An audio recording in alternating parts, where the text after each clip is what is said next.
ساحل تیس.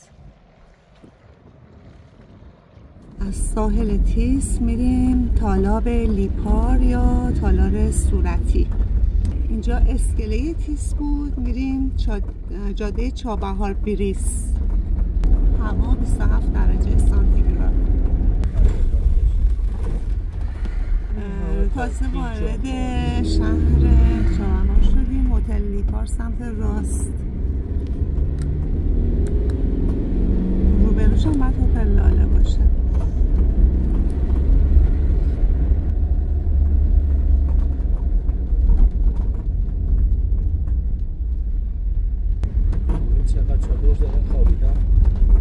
به سمت مرکز شهر داریم میریم. مرکز تجاری سمت چپ بودم.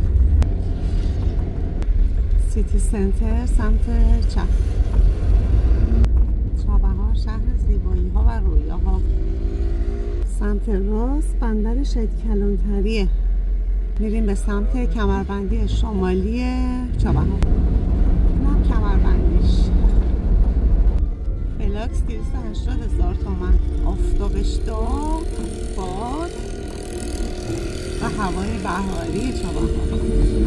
گوفور هندونه کیلو 30 تومان. چرا قرمزش رو ساعت شنیه. ساعت شنی سبز شد. دوری خوشگلاش. میریم جاده چابهار بریم سمت راست به مرکز شهر. ما میریم سمت ساحل و کناره میریم.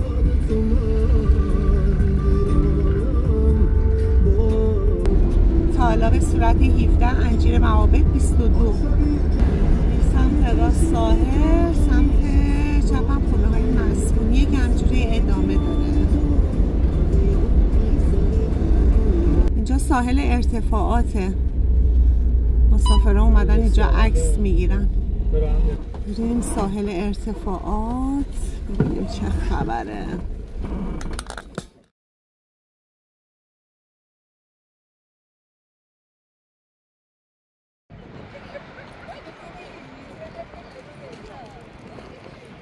ساحل بسیار زیبایی.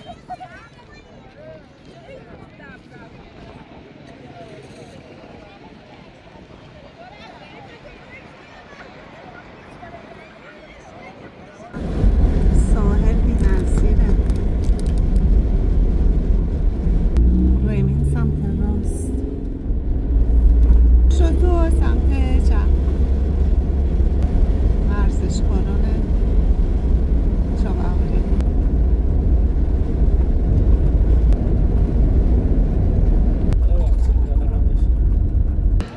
ساحل تالاب صورتی.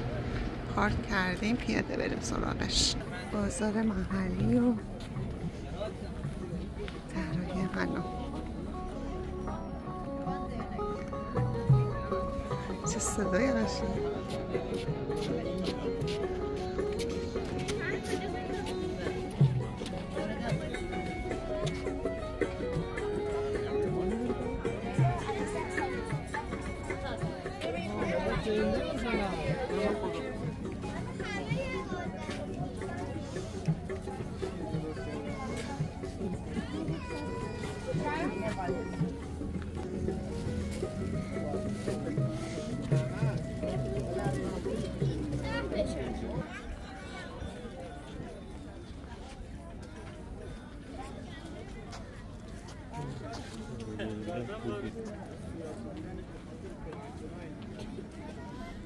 سوادا خوبه.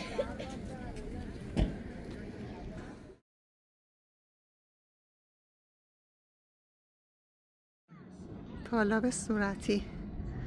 البته الان ما هیچ صورتی نمیبینیم.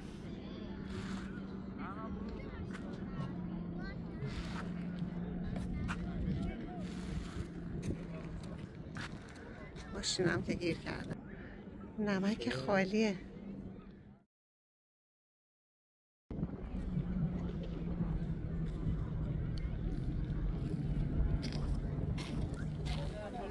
بازار سنتیه.